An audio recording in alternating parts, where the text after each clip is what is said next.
The middle three have a third floor to them.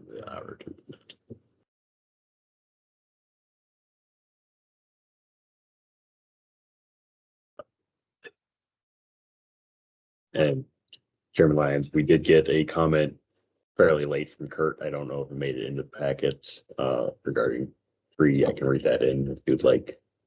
Yeah, let's go ahead and do that. All right, so below are my comments and concerns regarding the reference application and design review packet sheets. This is a heavily vegetated site with a good diversity of young and old trees. The plans do not accurately depict the true impacts to the tree canopy on the site or the true impacts to the overall grading of the property. For the Community Design Review Committee and adjacent neighbors to accurately understand these impacts, it would be beneficial to have an exhibit that shows existing contours overlaid with proposed contours, and either an aerial photo that shows the existing tree canopy or more detailed outlines of tree clusters and stands of existing timber. The applicant is proposing to save several of the higher quality and significant trees that city staff helped to identify on site for the surveyor. However, the grading and drainage plans contradict these claims. Example, the applicant is stating that they plan to retain and protect approximately 5 trees in the center of the project between lots 40 and 42 and lots 31 through 33. The grading plan shows a complete regrading of this area, which can't be done if they're planning to retain those trees. The tree mitigation plan does not accurately match the existing tree exhibit sheet in the plan set as it relates to the preserve versus mitigated trees. There is a tree in the center of one of the parking areas that looks as though it could be retained by incorporating a planter into the parking stalls, but it's difficult to tell from the grading plan. Either way, there would be a value in retaining this tree if possible, and the tree's value to the community is probably higher than 1 to 2 parking stalls. I would recommend efforts be made to retain and protect. Landscape plan, I would recommend efforts be made to landscape the northwest sides of lots adjacent to the public bike path to create privacy and screen and soften the impacts of the development to the public pathway and adjacent school district property. There is a significant stand of young timber throughout this corridor that will be removed during construction of the drainage system, and more substantial revegetation would be warranted to offset the loss of existing vegetation. I would recommend utilizing and incorporating native conifers to the plan and higher numbers of them to offset the loss of existing trees within the project. The plant schedule calls for compact fir, Austrian pine, Colorado blue spruce. None of these trees are native to the area, and although they grow well, they rarely thrive given our short growing season, snow loads, and the impacts from resident insects. Native species such as Douglas fir, western larch, ponderosa pine, and Engelmann spruce will perform better and better off-site mitigate significant loss of existing trees on the site. Thank you, Kurt Wolf, Parks and Recreation, Fairfield City Arborist.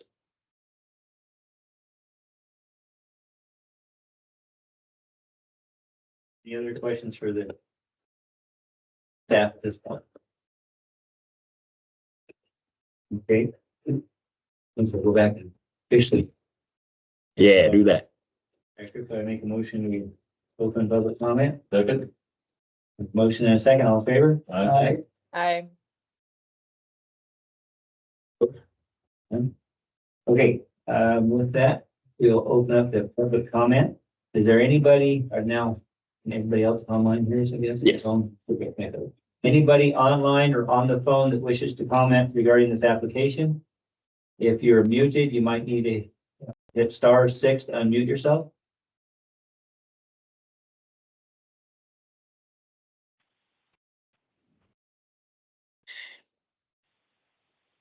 Anybody online or on the phone that wishes to comment regarding this application? Oh, My name. Hello. yeah, Let's go My with the name is 208 number. Kate Snodgrass, 205 Colorado. okay, go ahead. Okay. I can barely hear you. We did submit a letter. Of course, we've got concerns about traffic. We spoke with the developer and he said the construction trucks would drive up and down Colorado. And I know that they intend to change that corner, but I really don't see how that's going to help that much. It's very difficult to see oncoming traffic And we noticed also when we first saw the plans, we thought there were 2 entries into the big subdivision, the 47 unit one. And now it looks like they only have 1. It seems like that it would be a lot better for the traffic flow if there were an ingress and an egress on that. I don't know if that's possible. Also, I'm really concerned about vacation rentals. They've got I don't know where 506 is now in the legislature, but if that were to pass, there's not much we can do to control noisy people, and unless we call the police every 5 minutes. Typically, we don't have much problem around here, and the owners are really good about, well, they have to send us a letter with their phone number so that if we have problems with their renters, we can call them. I don't know who's going to be managing the vacation rentals, if that's going to be the owner of the subdivision, or who would do that, or if they would do that individually. That seems like a huge number of vacation rentals to me for the area and for the streets. I also have a real problem with, and we've gone through this with Maverick, Colorado and Highway 55 is just so hard to get out on. 634 is there, and they have lots of patrons parking along the street and in their parking way, moving in and out.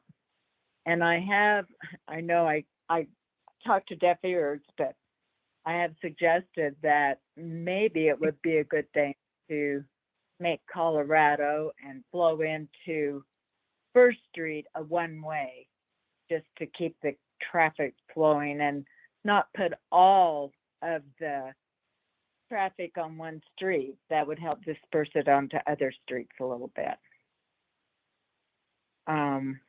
That, as far as the corner goes, the little triangle, we met the people that own that. I think their intention is to live in one of the houses. I think they've got a lot vested in that property, and I do believe they treasure the area and would want to maintain properties we'd be proud of in the area. So I guess I'm opposed to one subdivision and not the other. Okay, thank you, Kate. I don't be heard, but that's your time. If you have a little bit more to say, that's fine. If you could just finish up. I'm fine. Great, thank you. Thank you. Anybody else online or on the phone that wishes to comment? Hello, I'm on the phone. Can you hear me? Okay, yes, we can hear you. Hi, yeah, my name is Michael Walters, and I own 505 North First Street, directly across the street from the proposed development of 53 properties. And I just wanted to express some of my opinions, concerns, and questions. Hearing tonight about all the requested alleviations, they all sound like ways to pack more units into a space than should actually be there. So I have questions about those. I also heard tonight, and maybe I heard wrongly, that a community park was replaced with snow storage, some benches, and a bike repair station. If that's true, that seems like a pretty lopsided trade for the community for 53 developments, for 53 units. Also, I have concerns, like I think everybody else has expressed, about traffic, including vehicles towing boats, trailers, etc., that use First Street to travel through our neighborhood. That traffic is already increasing, it's speeding, and it's noisy, and this is inherently unsafe for pedestrians like my children and others walking to the skate park, the bike track, the greenbelt, the high school, downtown, etc. It's contributing to a less livable neighborhood. If the high density development is built, I'm wondering how those traffic issues will be mitigated, because you're going to have residents of the new development using those streets, as well as everybody else who's bypassing downtown and find First Street as an alternate route through downtown. So that, I think that street's gonna see a lot more traffic, and it's already busy. The current view of my home, it's directly across the street. It's of nice open natural spaces. I'm wondering if my views are gonna be replaced by views of a dense development. And that's not what we expect McCall to be. I'm wondering if the developer is gonna screen the development from First Street with trees and natural landscaping, and blend it into the natural surroundings. Sounds like it's gonna be hard with the number of units there. I'm also gonna ask that there's no parking allowed along First Street, because I think that's gonna cause traffic issues that don't exist right now because there's no parking. I'm concerned about increased light pollution from traffic and 47 households across the street from me. I'm worried about increased noise pollution from increased traffic and 47 households directly across the street from me. So I said 47, but it's actually 53. This is a nice open natural space, and I worry about how it's going to affect the wildlife. I'm wondering how my front yard and driveway is going to be impacted, and what the specifics about what it's going to do to my front yard. I don't want to really lose any yard space that I currently have. I'm concerned about the work that's going to be done on my driveway and who's going to be responsible for it, scheduling it, and financially for it, and in order to ensure it still connects to the street once First Street's done. I'm concerned that there are going to be financial obligations that I'm going to have to incur because of the changes to First Street. I'm wondering if I'm going to be able to continue to use my house and all its utilities while the development is ongoing. Like other people, I'm concerned about short-term rentals and people's commitment to the community if they're there for a short period of time. I'm concerned about the additional resources that are going to be put on McCall with 53 additional units. Yeah, I guess in general, I'm just concerned that this is going to decrease the livability of our neighborhood, and it's going to directly affect homes like mine that are immediately across the street from it. Thanks for your time. Is there anybody else online or on the phone that wishes to comment?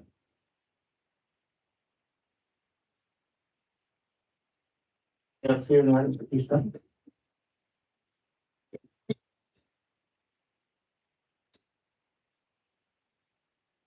James Bodie, 839 South Lone Hollow Way, Eagle, and then 507 First Street, McCall. My name is James Bodie. My wife and I own the property directly across the street from this development, 507 First Street. I wanted to speak tonight to express my support for this development. This vacant piece of land is currently utilized or underutilized in downtown McCall. In the past, it has had several dilapidated falling down buildings on it and trash piles, some of which have already been dismantled, cleaned, and removed from the property by the Harmons, who own the property on the north side. I've reviewed the site plan and the proposed designs for the homes, and they are aesthetically pleasing for the environment, and it appears like it'll be a drastic improvement to our area of town. We like the fact that they are single-family homes predominantly, and while some might have preferred less homes on this area of land, i.e. larger lots, I understand the reality of the cost of land in McCall and the importance of keeping the price points even partially affordable.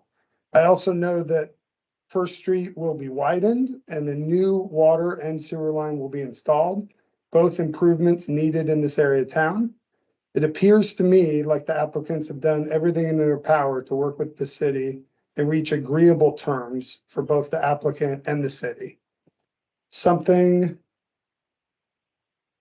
Lost my spot. Something that I think we all can appreciate.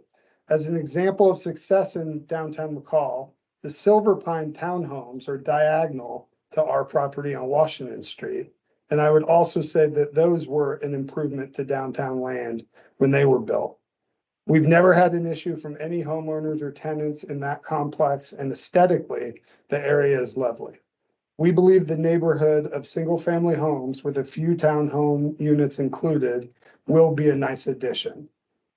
One additional thing I'd like to add too is, currently First Street in front of my property with that lack or that right of way coming on to the, what would that be, the east side? Us on the east side, so including, Mike who just talked, we actually don't have driveways. I have a short-term rental permit and technically no one can park in my driveway because of the right of way.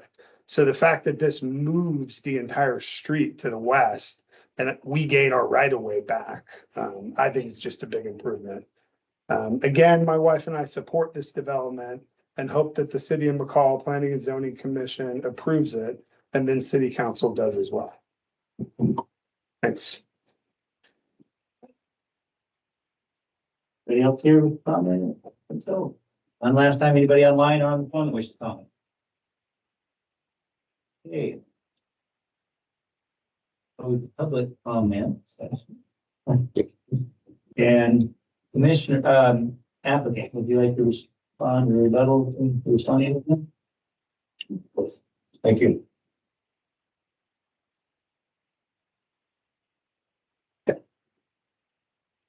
Name, address again? Okay. Well, yeah, probably better just go. Yeah, Derek Kerner, 9175 West Black Eagle Drive, Boise, design engineer. Then go ahead, Rick, introduce. Rick Williams, 5720 West Delacrosse in Boise, 83714.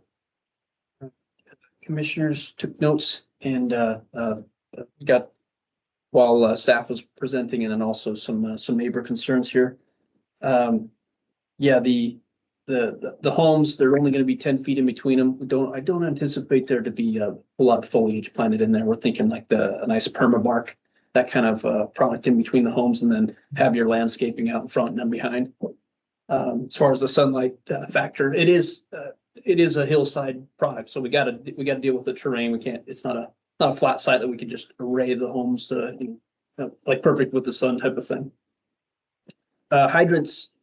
There's 3 hydrants that we have in Woodmore, and the same conversation we had with Blackwell later, but I don't see a problem with providing a 26-foot wide area around each of those 3 hydrants. Not a problem at all. So I'll work with Morgan and fire department on that. We do have 24-foot wide drive aisles. We do 20-foot wide in Boise, and it's just not enough elbow room. So it was on us when we said, nah, let's do 24s.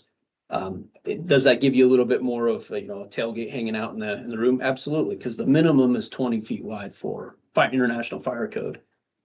They do like wider at the hydrants, and we will oblige and make that happen. So those 3 hydrant locations, it'd just be like one right here, one right there, and then we'll slide this one right to there. So we'll provide a wider 26-foot area for that. Intersection tangent. So yeah, Morgan, you just got this, but we looked at this area here. We are moving First Street to the west. We are providing a longer tangent. It was really not much of anything in AutoCAD. You have to zoom way in there to see that tangent piece. But throughout the entire pavement section, we're providing a tangent, and then we start our arc. So we just started our arc into the development right from the center line. Right now, we've provided the tangent piece all the way through the pavement section. Once we're on the pavement, then we start arcing into our site. Again, I think we would be fine either way. I think we could justify that, it's safe and totally reasonable. But we said let's at least go that halfway mark. Let's see what we can do to make it a longer street piece here, and then curve south into the development. Yeah. So make it more of a T intersection, not like a Y intersection, right? All right. We do have, so a neighbor brought up the concern about entry points. This road, our stub to the north, would go into the Blackwell subdivision, which then comes immediately out onto First Street. So effectively, the 2 combined subdivisions have 2 entrances out onto First Street. It wouldn't have been wise to have this road here punch out there, and then you'd have 3 consecutive, entry points, and that's just not good for congestion. We wanted to control that. And so there's 1 entry point here, stub to the north into Blackwell, and Blackwell has 1 entry and exit onto First Street. We're doing our part to improve the roadway. This is how 100-year-old said 60-year-old plan. 18, yeah, Wow. 106 years. So doing our part to fulfill that, what somebody had always planned on doing is giving the right of way. We're shoving the whole road over, centering it up and putting it where it used to be. It's right now, it's all shoved into a half right of way width, right? So everybody, the neighbors on the east side of First Street are gonna gain more yard space. How much? About 9 feet. Is how much they would gain additional. Yeah, right, yeah, the improvements on First are substantial. So the park, the comment was made about, you're right, yeah, a park versus a couple park benches, totally get that. So the city didn't want this as park, so even if we could build it, the city didn't want to maintain it in this hole. They didn't think it was desirable, so they wanted a check for 133 grand instead, so they can put that in the parks program and make things nice around the city. Still, benches are welcoming. That's something we wanted to do. We needed to have a public amenity element to it, because the pickleball courts, it's like, well, that services our development. It's not necessarily open for the public, right? Same with the gymnasium. It's for our development. So these are amenities as part of a subdivision requirement, but what can we offer to the public? We wanted to make that an inviting presence out onto the bike pathway. And widening First Street and doing all that. Absolutely. That was a big expense that we undertook to make that as nice as it is. And we're setting a precedence because everything going towards Albertson's down First Street, there's another water line that's another 6-inch iron that Nathan was telling us it's going to have to be replaced, you know, and my thought is if we bid it out, then the city could get that done while we're doing this. I mean, and you, again, we're not charging you guys for me managing it and putting it, you know, our part of it. We're just charging a direct number from the guys doing the work. The cost of the pipe. Yeah, so that was something Nathan was gonna look into. Yeah, and the detached sidewalk along First Street, we think it's nice for people to continue that. Because just to the north of Blackwell, you start entering, there's an asphalt pathway and such like that so Winter Carnival, pedestrians walking all around the place, something safe for them. We like the idea of giving it detached instead of attached for that reason, Yeah. the pedestrian And safety. the kids with this, they're talking about their kids going down to the skate park, we're creating a sidewalk there now. They won't be walking down the road. They'll be, and there's a little area in between the sidewalk and the street. So that, you know, the traffic will be further away from them and safer for the kids going that way. And was it Midnight? What is that other street over there adjacent to Colorado? Stignite? Yeah, so that property has just sold. And so that's going to be coming down the pike. That developer will straighten out Colorado. We're doing First Street. That'll be coming up next in a few years. So Colorado will get straightened out. And then if you fix that going past railroad out there, I mean, that's probably only about 200, 300 feet down there to the next intersection where they've already brought the C90 or 900 pipe up. So it's just going to be one little section missing for that whole area. So you're that close to fixing it, the whole thing. Last thing I wrote down was more front yard space. Again, another neighbor that was concerned about the First Street. So you're going to gain more front yard. And it's on us. It's on our contractor to make a nice transition into your existing driveway. So we'll blend that in, no cost to you. Had one more thought and it just escaped me. Oh, so we have a front setback to 15 feet, but there's no building that's going to be that close. The garages are going to sit 20 feet back. So you have a 24-foot drive aisle. You got a 20-foot to the garage face, and of course you got your door sitting back, and that's been fixed. Okay, so Right. we're good there. Yeah, that was Brian's. Again, yeah, that 24 feet, just a little more elbow room going into a development such as this. We've got 4 parking stalls per unit, which is fantastic. I've seen stuff like this where it's just nothing but single car garages and it still works, but 2-car garage, heck yeah. So we think there's plenty of parking, especially with some overflow parking, just for good measure. And there's no parking on First Street either. No, there's no parking. Yeah. And now. Okay, yeah, the tree thing. The tree in the parking stall. See the one right there? Right there. There you go. That comment. The problem is grade. So If you're, um, But in my but- experience, if you are 2 feet too high, based on the existing grade of that tree, you're gonna kill it if you fill in. If you're 2 feet too low, that's not good either. You're cutting into roots and stuff like that. So if there's a grade differential at all, it's, I don't even want to have wishful thinking. I don't want to say it's gonna be preserved when I know it's probably not. And we discussed that with Kurt, and he said that same thing. He's tried to save trees like that. I mean, I could build a planter around it and lose 2 stalls if the tree's more important than the 2 stalls, but that would be staff comment. If they said, hey, we want you to save that tree, I'll build a planter around it. We'll try to save it. But Kurt said every time that they've tried to do that, it just doesn't work. So, but We did. that's staff comment. Whatever they say, we'll address. Yeah, we're not trying to blow smoke at all. I mean, we were just very honest with that tree that we think we can save it. We absolutely will. And some of these, it's like, I just don't think that tree is going to survive, and we don't want to tell you that it will. Can you scroll down to this area, Brian, in between, right in here? Yep, this one. Like, this is how far apart we needed to spread those buildings to preserve this. It's a really nice 24-inch diameter pink tree, so the most ideal tree. It's because this is in a cut situation. So if this is a pre-plat, you don't see the grading, but that's a cut and this is a cut. And that's how far apart that we felt comfortable saying on that tree, because we knew the grade of the base of it, that's how far apart we needed to be to preserve that. So that it's just kind of the extent to which we did to save that tree. These ones over here, the grade of the pickleball court and the grade of the existing tree are almost in line with one another. So we can get pretty darn close to it and still preserve it. How many pickleball courts do you have? Two. Apparently, it's all the rage. And the leading cause of injuries.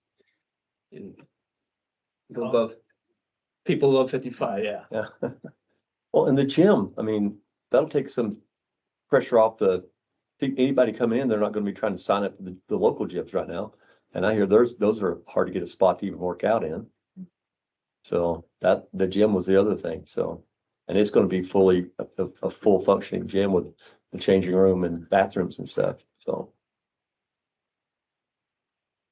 I don't know, like I said, Oh, Brian, you remember your exhibit of is it 12 or 15 foot up in our stub road that we didn't have enough room? yeah. I know this isn't just an open format for discussion. I just wanted to make sure we understand what we've got there. So, yes, question.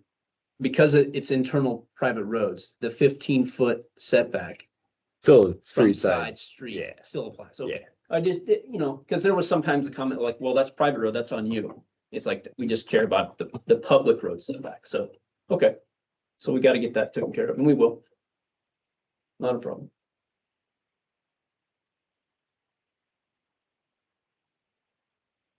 Anything else? Any questions for the applicant? Okay, thank you. All right, thank you guys. All right, commissioners, any other questions for staff? Anything else before we close the public hearing on the item? Like Kurt's letter today is considerably different than what plan shows. Do you understanding that properly? Kurt's letter, I think, is requesting more information from the plan specifically relating to how much grading is going to occur around the trees. Seemed like one of the major concerns, that even if they are citing things fairly well to preserve trees, if they have to do a bunch of cutting and filling, that's not as Sounds clear like as it could be. Most of this 6 acres is going to be scraped and recontoured. It's going to be a fair amount of that.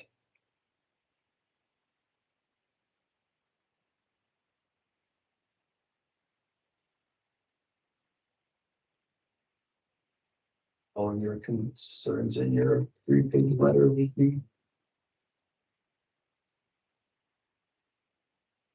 I do during final engineering approval. Okay. Feel comfortable with the parking and safety? I do feel comfortable with that. It'll be tight on the driveways, and that'll be more of a conversation with Brian, and how that works with all the site distance triangles, but I think that kind of loops into his comments also and some of his conditions that There- he might have. Is a condition of approval, to provide revised CCNRs strictly prohibiting parking on the driveways as well. So They can park there for 24 hours. that's what it currently says. There is a condition for a revision. They're saying now they can't That is what the proposed condition of approval is saying. park there, period. Right. For park parking in school. No, street, the driveway? Or you mean streets? On drive, let's see, what did I?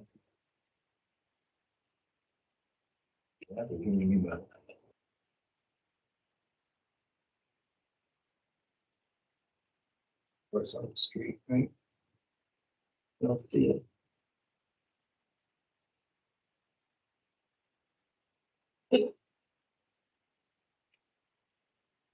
I think I wound up not actually putting the condition of approval on there, but I will defer to you guys on it.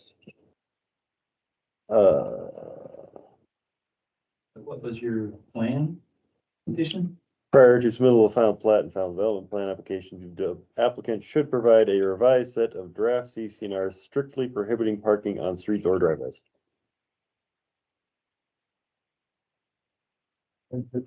Parking in driveways, for what was it, period of 24 hours, is that what you're saying? Or, Period. They can still park in the garage, just park in the don't. garage, but you can't park in the driveway. Yeah, that would be my recommendation.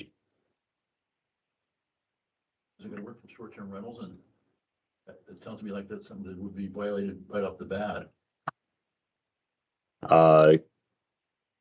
Commissioner or Chairman Lyons, Commissioner Moss, yes, that seems like it would be fairly difficult to enforce and regulate. That is what it is. What problem? I'm seeing, oh, they came and had a guest. Without, Well, yeah. where a parking spot is somewhere around, that just doesn't make sense. So that means everybody parking in the garage, no one parks in front of the garage, just, I mean, that's prohibitive to, Just don't see, make it easily worked. why would you want to own it? Why would you want to do like that? Is there alleviation, the driveway? Yeah. Yeah. So, and I know, I mean, it says, For a turn on. We were realistic about what happens on city streets. I mean, you've heard nothing of this so far. Parking is a real issue here. I mean.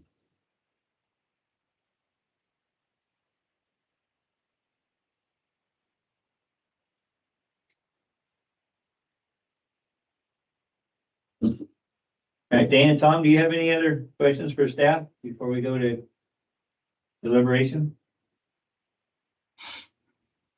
No, I'm good. No, I don't have any questions for staff.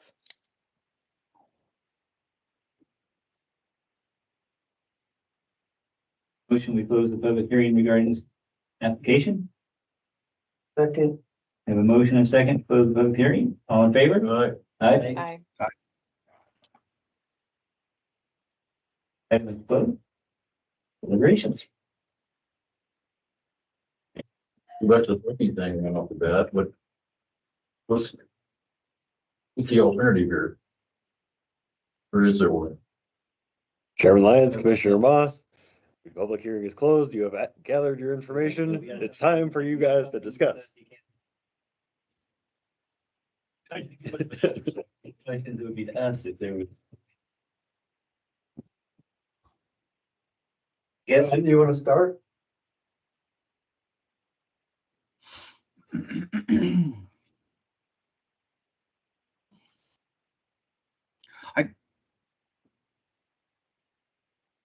The driveway and parking issue. I guess I heard the civil engineer say that there would be 20 feet, not 15 feet there. Seems like 20, you know, you guys had talked about, you know, kind of difficult not to park in front of your house. I know there's a 2-car garage, but you know, even for a short amount of time or overnight, or, you know, invariably you'll have visitors. It seems like, you know, it seems like you should be allowed to park in front. You know, although it's tight, it's just going to be, you kind of have to know that going into it, you know, buying these units. I do like all the public upgrades that come with this, you know, fixing First Street, the water lines, you know, the money to park and rec. Yeah, it seems like we're going the right direction. Plus, you know, to push the density into, you know, into the urban areas, you know, so to have this kind of density is a real plus. I know it probably somewhat of an inconvenience to the neighbors in the short term, you know, and traffic may be an issue there, but it sure would be nice to have that kind of density. You know, there's a real need for them.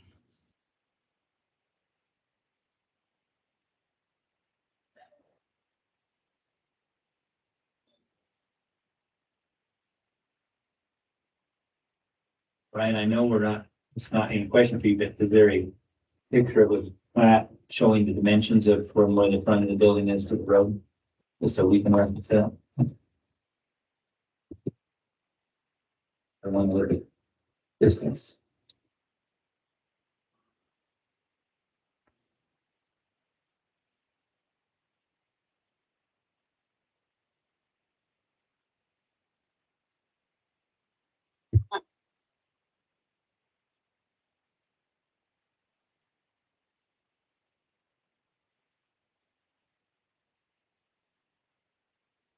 Oh, That's just a rough overhang.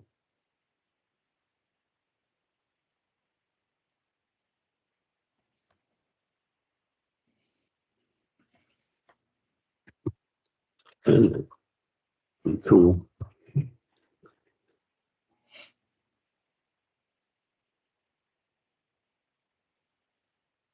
Okay, while you're doing that, any other? Dan, what's your thoughts?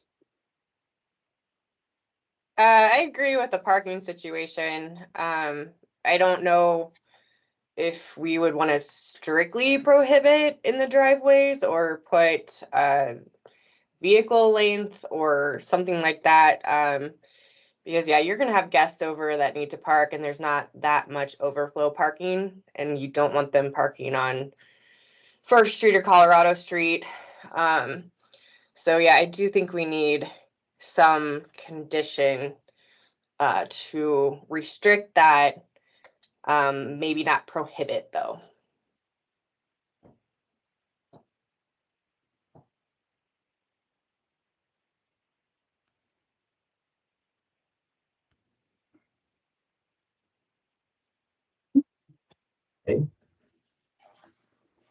Oh.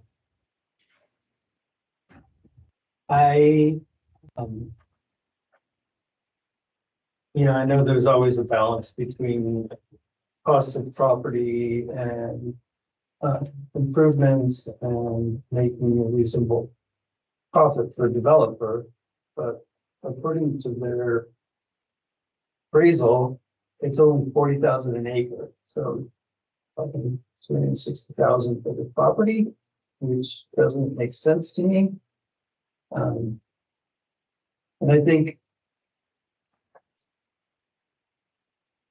we have these tows. There seem to be too many requests for deviations that probably would go away if there were 35 units, not 47. I think a lot of these issues would go away, streets would be wider, driveways would be longer. You know, I mean, just a simple thing like your front door has to be 8 feet. That's in our code. I always question why, we see designs that don't meet code. Um, it's gonna be a major disruption. Yes, we get First Street fixed, but I think it's also realistic on the developer's part that if you didn't do something with First Street, there's no way this would be able to work, so.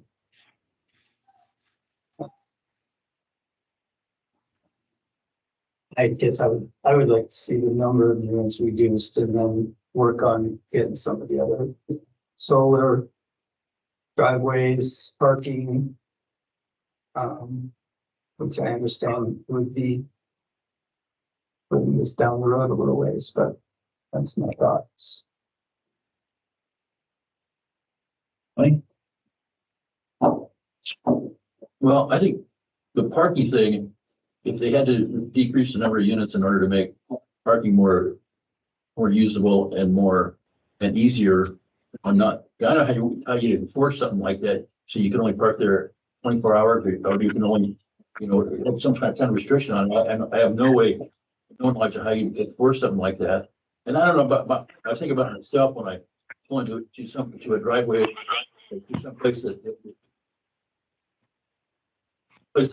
you're visiting or you live there or whatever, having enough room to be able to park your car in the driveway in front of the garage, I think just, it seems like a common thing. I'm associated with some other developments down in Southern California, which that's the rule. And less units or maybe restructuring of some of the amenities, if that's what it takes to make a good parking situation, then that's what it's gonna take.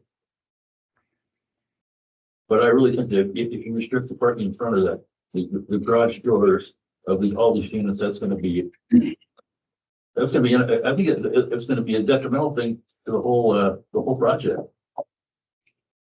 In my opinion. Yeah, I have a hard time with that. I think the narrow streets. I mean, I understand that getting the density. Probably more than most, what the value there is, but where is it no longer a value to everybody? I think it would be a nonstop problem with parking, potentially snow removal, just trying to get snow plowing out of there with anybody trying to get in and out of there is gonna be. What are you gonna do? And we're gonna have to back up and go side by side barely, but I mean, I really think the street parking or the driveway parking is and as Dave said, there's a few units, something that would now allow it to have a little bit more space. I mean, I can understand an alleviation, 1 or 2, but I think there's 5 or 6 alleviations, which extreme. Like I say, they are offering some housing, which obviously is a plus, but I think there's just too much for the site for it to allow me to feel comfortable, and I just hate to see something down the road that's gonna be nothing but a battle.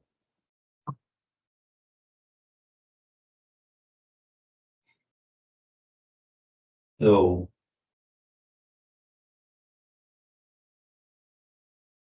I was thinking, I mean,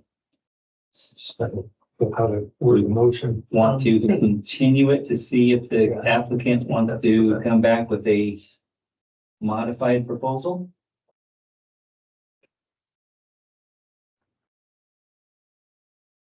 That would work for me. And I think they can get a sense of feeling at this point. And Tom, do you kind of agree with some of, I know you guys are kind of leaning with it, but I want to see where you're at. Yeah, I do agree with that. I just think of where we're at kind of in the winter time, and we haven't even had that bad of a winter, right? And how snow piles up in between.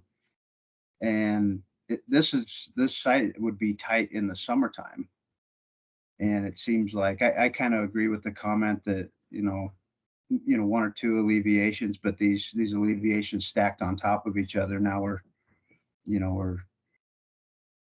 trying to accommodate a parking situation, and it kind of feels like Yeah, it's just too tight to ratchet all of these homes in here. It seems like you know, I think in a sunny place, you might be able to get away with it, but as long and as severe as some of the winters that we get, I see certainly wintertime problems and it almost seems like, yeah, with fewer units, you might be able to meet code requirements. I don't know if that exercise has been done, but yeah, I agree with you on those.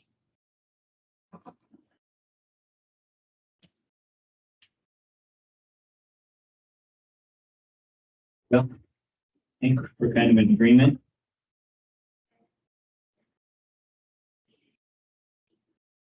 I guess, and what would be, do we have some agreement as far as continuance and keep staff for reducing density to alleviate,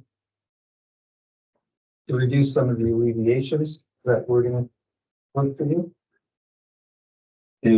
Yeah, I think, because I think they have an idea of what we're looking at as far as our concerns are parking and the streets.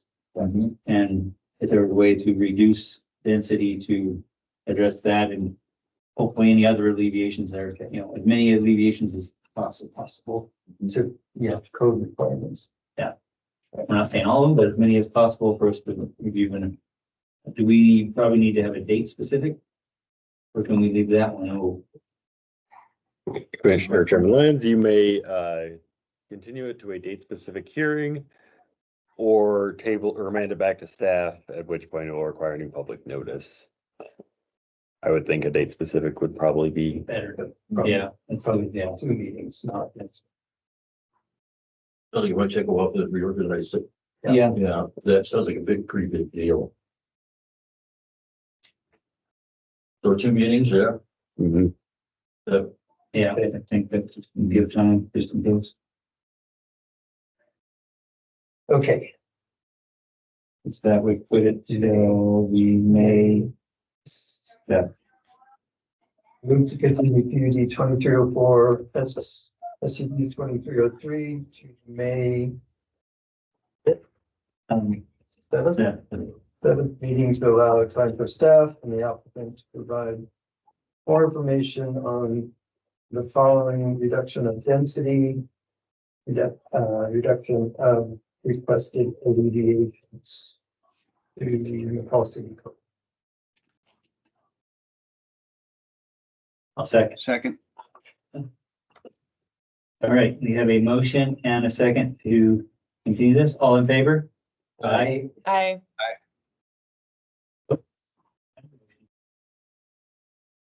And with that, I'm thinking that application, I mean, we have another application, but I think it may be, so it's have the maps on here for that. Chairman Lyons, I would recommend treating these. I know they're similar. The folks up here in a minute will look very similar, familiar. Treat them as separate applications, please. It is, however, 8:30, and per bylaws, you guys have the option of calling it a night and moving on to. Since they've already had one presentation today, I mean, we might have to see what opinion that we have, maybe we've seen the presentation once, I mean, we're. Well, they can,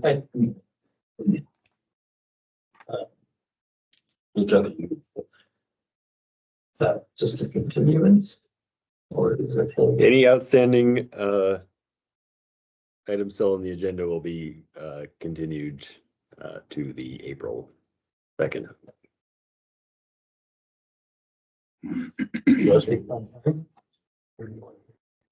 well, you know, I'd like to hear, we are short on time. We can ask the applicant if they want to proceed with this particular one, knowing the other ones changed a little bit. Would that be, we could bump this one to the very next meeting, we don't do it today. If we don't do this today, we'll go to the next meeting, that gives you a chance to kind of coordinate with any of the other items. I think we do it now, because we bumped this 2 meetings. By the way, We probably don't need that much time, but, we just started thinking through some solutions. I think we do it now. Well, they're in the same boat. Let's just be clear, yeah. Are we right? Yeah. You guys good with that? Yeah. Okay. Rick Williams, 5720 West Del Cross Road, Boise, 83714. Derek Kerner, 9175 West Black Eagle Drive, Boise.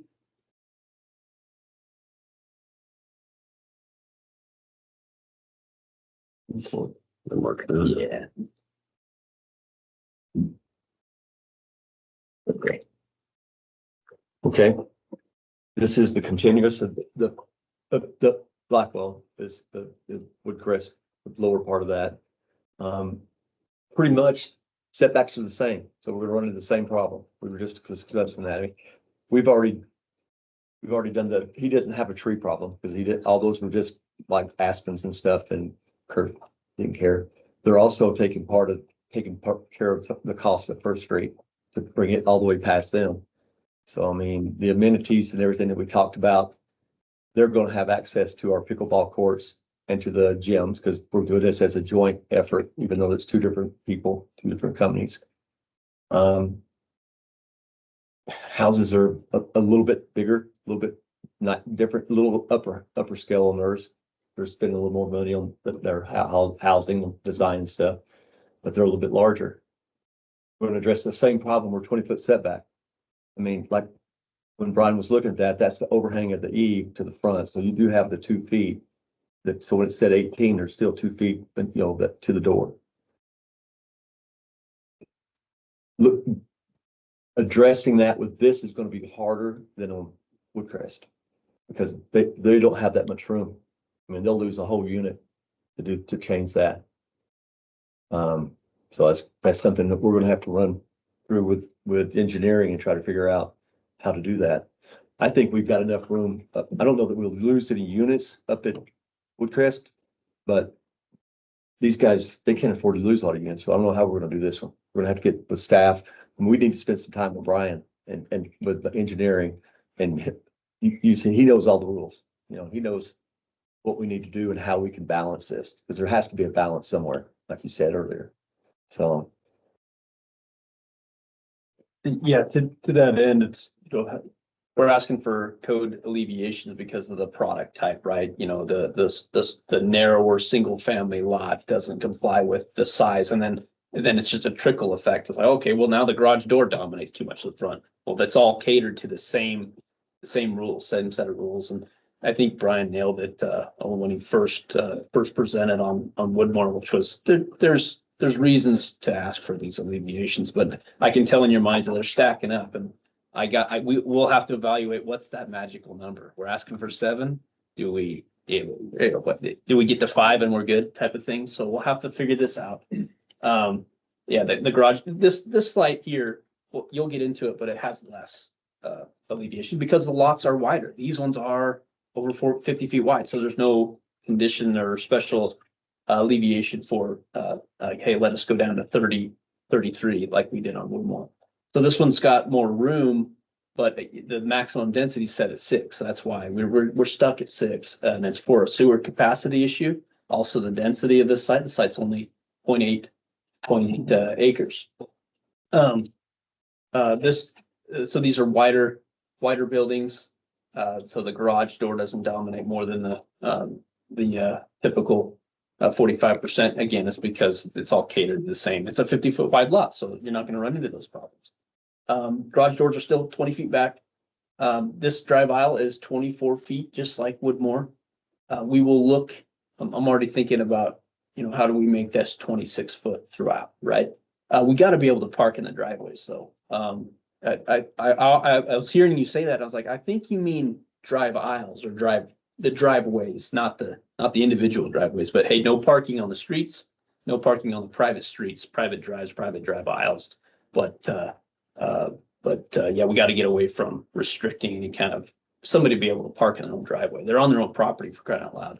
But I do understand, yeah, there are some subdivisions that have CCNRs. Yeah, you're not allowed to park in your driveway. Like Eagle or, I've seen stuff like that. But anyway, Typically, you can't, like, I can't park my truck in, like you said, in California, my girlfriend's house, I can't park my truck because my truck's too long and it sits in the sidewalk. So I have to park out in the street. Yep. And, but I know that because I've got, a little sticker saying, In the driveway, then a big white cell beyond that, yeah. exactly, but Reinforce on that, yeah. you know that, so you just don't park your truck there. You go park it in the other places. I mean, and you park your little Mercedes, you got plenty of room, Everybody doesn't drive a four-wheel drive long bed truck. So, yeah, and Woodmore, like we could do single car garages, but that's worse of an issue of the parking, right? But then all of a sudden the garage door complies, right, with the frontage. So anyway, we'll balance that. The amenity here on this one, we've got up in the northern peak, we're gonna have a concrete pad there, some stair steps because the grade is higher than the railroad pathway below, but that's an outdoor gym area. One thing, Brian, you did have in your staff report, it had a community library, and that we eliminated that. I was working with staff. It wasn't desirable. So those living libraries that's out there now, we would not have that. Also in Blackwell, we were just reviewing quickly, it looks like there was a copy paste on one of the conditions. Yeah. It had to do with the housing restrictions. Yeah. No, this is a 6-slot development Woodmore, so that we don't have any restrictions or a map of the building types proposed. They're all 6 of the same thing. A tree mitigation here. So there's just one tree here, and that Kurt identified, and that's going to be preserved. It's one of those 2 that you see there. That was ideal pink tree. So this one I don't even think we even made a tree map because the one tree that Kurt found. And what you see there is a mitigation plan from the landscape architect that predated Kurt doing his study. It's so the landscape architect, he just had all the trees, and it just, we didn't know. Again, it turned out to be a whole bunch of there's aspens. one large tree right there on Right. First Street, and Kurt said that thing's got to go. It's diseased and it's dangerous. Yeah, exactly. That predated the Kurt survey. Yeah, and we'll work with Kurt. I mean, when we're grading, Kurt said he'll come out and help us with our grading on all this stuff. So we're not just taking his report and saying, see ya. I mean, we want to make sure that we want to save as many trees as we can. Why would we want to knock down a 24-inch tree and put a 2-inch or 4-inch caliper tree to replace it? I mean, the trees are, no, you just move stuff. That's why we make them. Yeah, yep. Our landscape architect, we can work with them too to mitigate, right? Plant in the areas that we have. Some nice landscaping, but not consume too much water, because we do want to go with it's a water main issue, we talked about it. So we'll work on that, but make sure that we're not consuming too much water to irrigate a ball field here. So with that, I don't have anything else to add. We got the pathway. They were concerned about the view of these units overlooking the pathway. Do you have that rendering just to show? I know you might cover it here.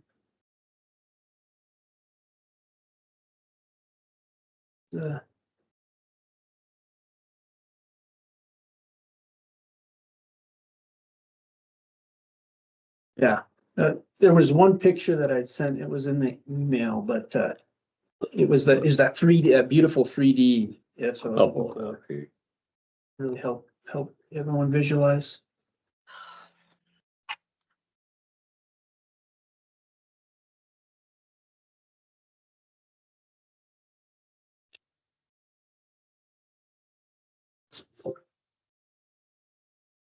There. Yeah. There we go. Perfect. That's all. That's the perspective and pathway staff really asked us to pay attention to. What are people going to see? The public going to see when they're on the pathway looking at those units there, and that is it. Are these 1-car garages? Yes. These are 1-car garages. So 1-car garage and then 20-foot driveway. Yep. Correct? Yep. And again, this site does have some parking stalls. I had to count them up. I think there's 6 or 7 additional parking stalls in the 6 units. Additional parking stalls. It's a parking lot, just like what you saw in Woodmore, just smaller.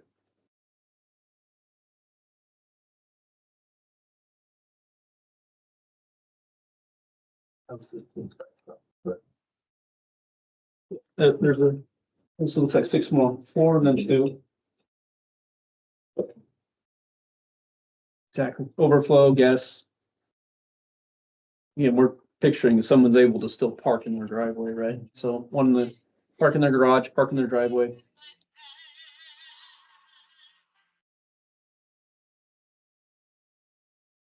Anna, you're making noise there. And that's what I've got. I'm here for questions. Any questions for the applicant at this point? I'm gonna also, before we Thank you, guys. that we open up the public hearing for this. Tony? Second. And then second, all in favor? Aye. Aye. Opposed? Okay. Get used to that routine. Okay, Brian. Alrighty. PUD 2305, subdivision 2304. I'm Brian Parker, city planner. Very similar application process as prior one. Pre-application in September, submitted in November. Been working with them since then. You are recommending to city council.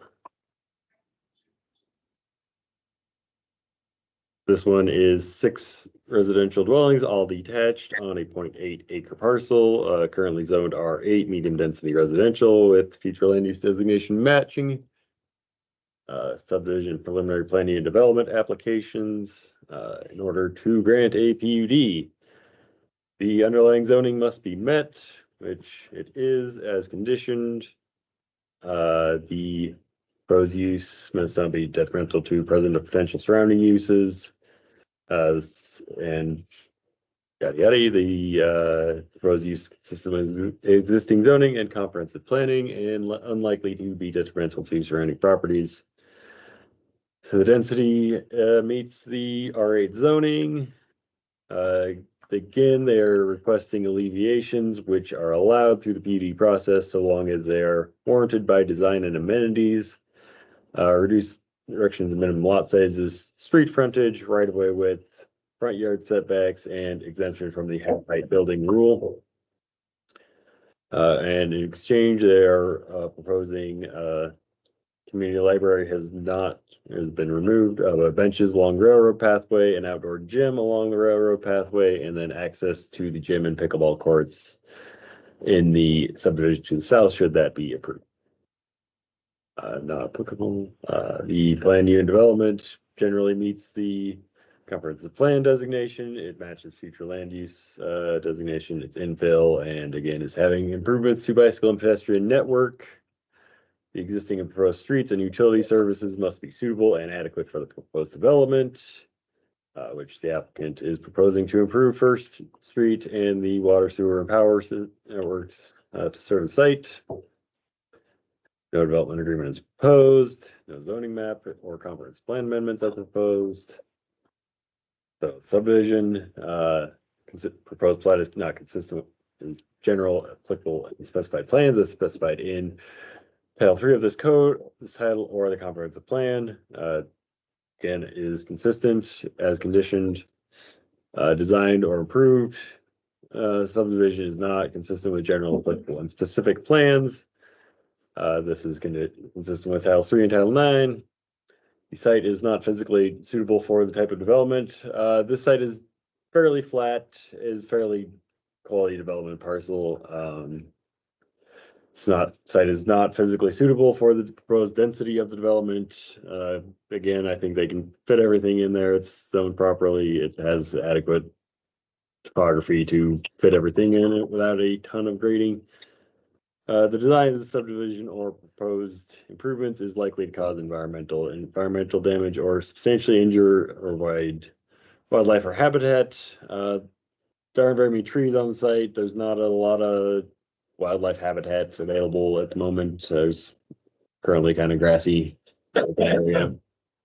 The design of the subdivision or the type of improvements likely to cause health problems. Again, this is an infill development along bike path. They're proposing to improve bike pedestrian facilities, quality. There are no access easements that are being impacted by this subdivision that we know of. The proposed subdivision is in compliance with applicable city, county laws. Okay, so then staff analysis.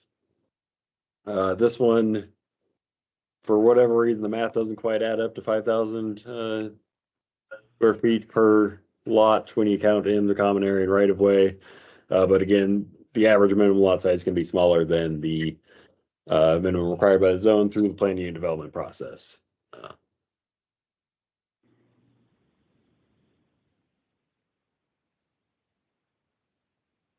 So they are wider lots. The ones on the edges don't actually have 50 feet of street frontage, but the lot width generally is 50 feet wide. They're requesting again 24-foot back of curb and be accounted for. Fire hydrants should be 26 per the fire department's comments. Requesting alleviation of front setback from 20 feet to 15 feet. Again, we're running into some overhang problems if that is granted and developed as such. The half-height building rule is requested alleviation once again. They are wider buildings, so it is a less skewed appearance, I would say. And it also makes the garage door less than half of the building facade, so that alleviation is not required at this point. But again, with the streetscape design, tall walls, fairly narrow setbacks, sun shading, again, is not quite gonna hit the ground in the summertime. They're improving First Street. With that, I'll stand for any questions.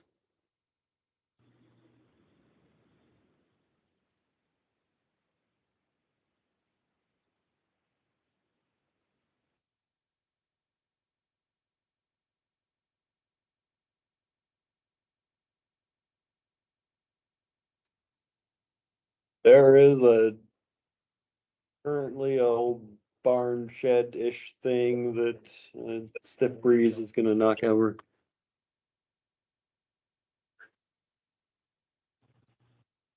This is building right here. No, that's a new building. That's a, yeah, where's the district?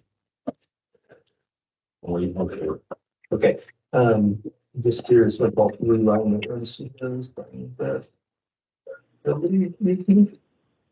Which exhibit are we looking at?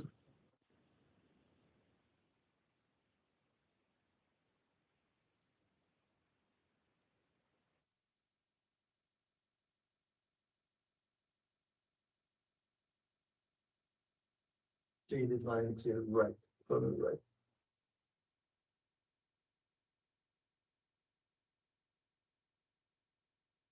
Shaded line. Sanitary sewer SS. Oh, yeah. Edge of pavement. Shading. Only shading. Existing building. Storm drain is SD. Running north-south along First Street. This is the whole birthday, isn't it? Yeah, Shaded, that's the storm drain? yes.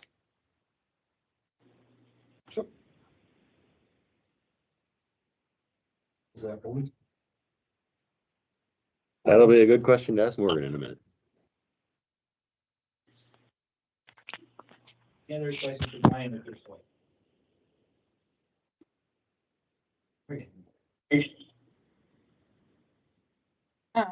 Very similar comments as the last one, but because they are two different projects, they have slightly different comments. Similar comments.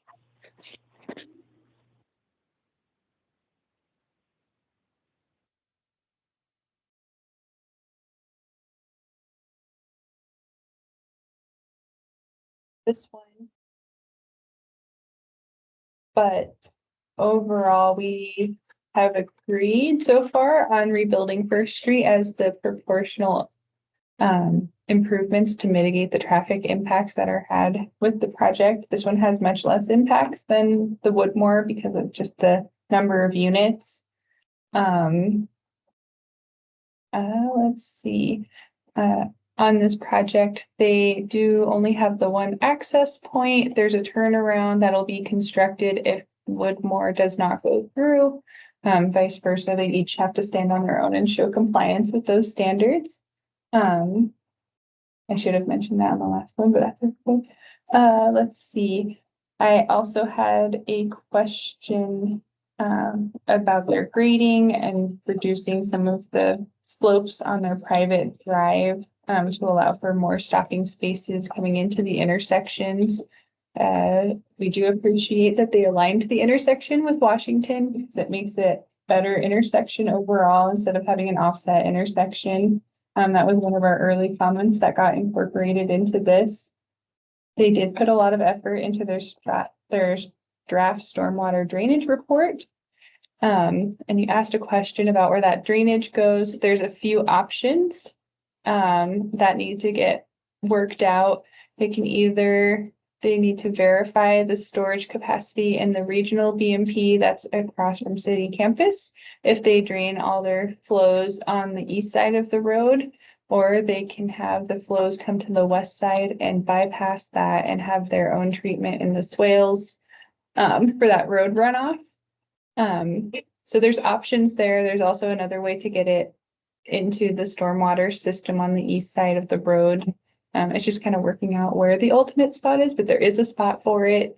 A similar comment of identifying overflows for the side that's near the railroad pathway, where all the drainage will eventually go, and making sure that makes it to the appropriate location and it doesn't flood the pathway or any of these improvements that they're showing.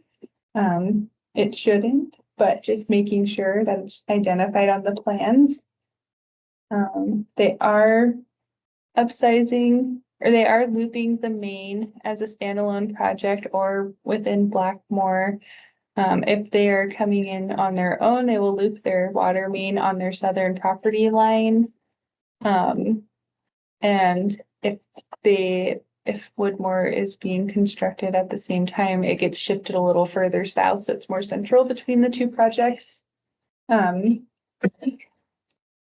As Derek mentioned, we're still working through some irrigation meter sizing and how that'll function for the project. It shouldn't be a problem of serving water, just more of figuring out what the proper meter size will be so it's not overworked and we're not having water loss as a result of that.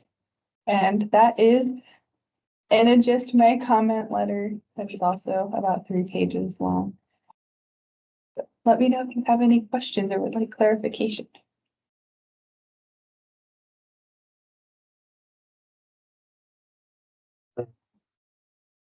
Is the overhead power lines on First Street, are they all being buried? So they would at least need to be relocated out of the bottom of the ditch. And we would, yeah, I think if there's money in the franchise fees, we might be able to contribute to undergrounding. I don't know if that's a requirement though, since it's on the east side of the road and not on their direct property frontage, but all of their services will be underground and underground inside the project. Typical. It is. I know it's a requirement if it's along your frontage to underground. But then we have to work with Idaho Power. If it's too short of a stint, it might not be feasible or practical to underground it. We've had other projects with that problem where you underground a section but put 2 more poles up that were already it doesn't make too much more I've seen that. Yeah. All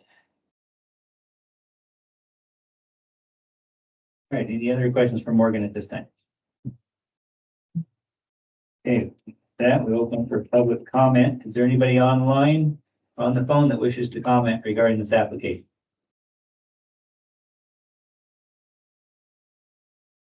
There, you might need to hit *6 to unmute yourself if you're on the phone.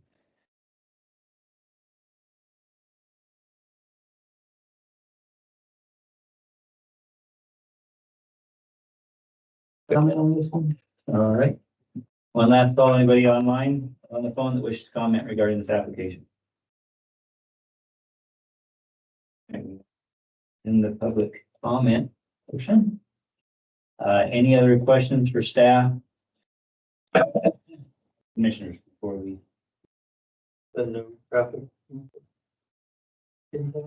There was a traffic impact study provided. It just needs a few appendices, but it doesn't have nearly the impact that the Woodmore development would have.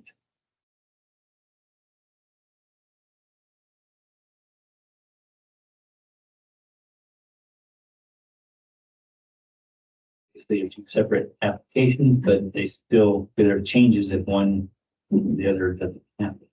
It's not really substantial, just kind of the cul-de-sac part of it. Yeah, the cul-de-sac and where the water main loops back and some of the sewer infrastructure. We really wanted them to stand alone because you never know what would happen. We've had other projects that have happened like that. It's the same as the other. Yeah. Correct, internally.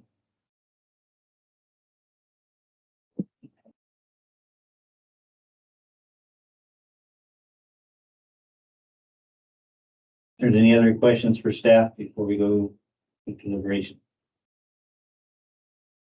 Dan and Tom, do you have any other questions for staff? No, I'm good.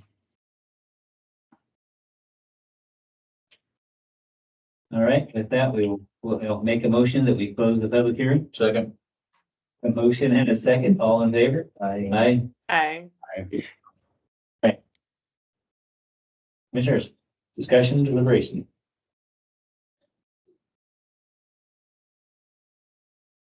Pretty straightforward. I mean, is it one contingent on the other, or just, we're just talking about it's just that water pipe and the, This one still has few alleviations. yeah, okay. Five, yeah.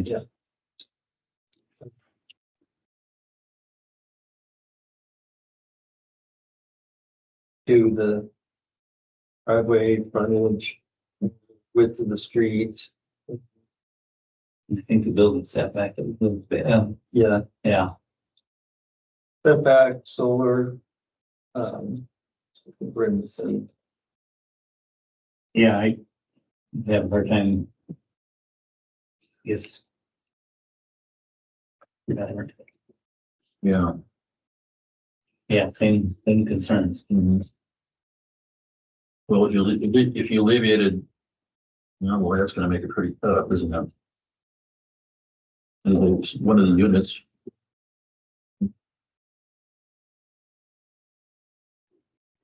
Like in that view from the walkway. That much more backyard, I guess. Yeah, that's approximate. It's hard to say where the property line is. Have to be the rocks, right?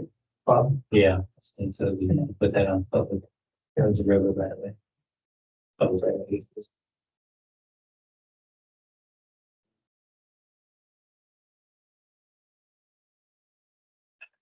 On the driveway.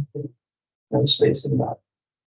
I could just see it almost needs to be consistent with the neighborhood and have the other one's not there to be the neighborhood. It's like, ew.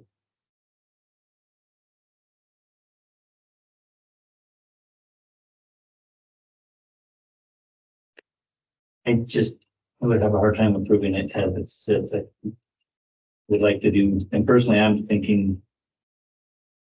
And I'd able to tell the May meeting, see if there's anything they could do to alleviate some of those.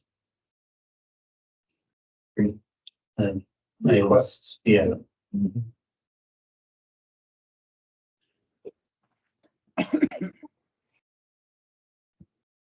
Dan, you got any thoughts? I mean, it's the same situation, regarding parking, but The only thing I see differently is they have one space per unit for overflow parking, if that's something we'd want to consider. Restricting their ability to park in their parking lot because they have that overflow. But I'm okay postponing this as well to see if they can come up with any other ideas.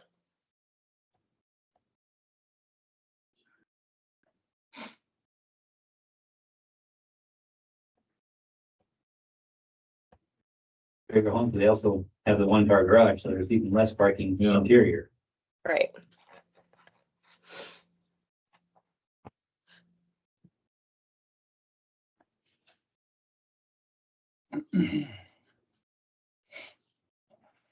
A motion or? What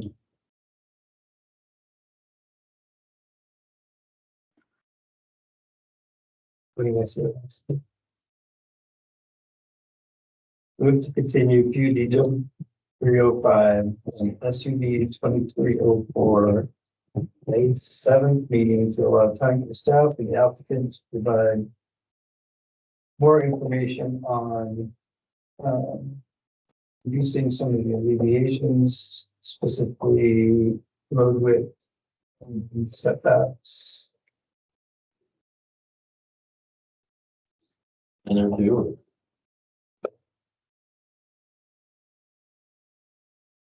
You should have moved west after probably.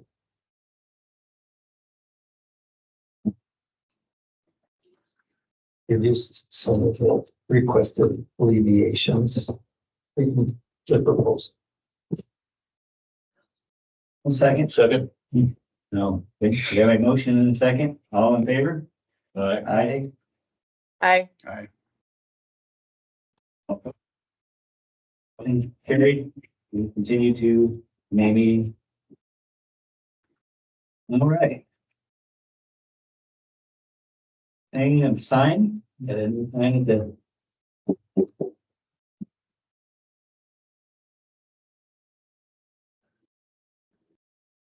I think you just. It is informational. The other item I would bring to your guys' attention in the other category, House Bill 506 regarding short-term rentals is currently on the Thursday agenda for the House Business Committee. Mayor Giles will be attending and providing comment on behalf of the city. If you all want to provide comment as individual private citizens, you are welcome to do so. There's a method to sign up to testify on the internet. But yeah. Yeah. I make a motion that we. I make a motion that we adjourn this meeting at 9. Can I pause real fast for other business? I just wanted to give some input, some feedback. It's kind of hard to hear everyone at the table. I don't know if Tom, if you heard that too. So it might just be, difficulties on this one. yeah, Speakers up. I don't know if we need to put a microphone closer to certain people, but it can be really hard to understand what's being said. We're halfway shut down tonight, so we don't have our normal speakers. So we're just Okay, relying that on, makes sense. we're just relying on Brian's laptop, so Yeah. this is not normal. Okay, perfect. Okay. Brian, the IT guy will take care of it before our next meeting. Thanks, Brian. Yes. All right, so we have a motion You and a did. second. All in favor? Aye. Aye. Aye. Oh, you're done. You're adjourned. Thanks, guys. Boy.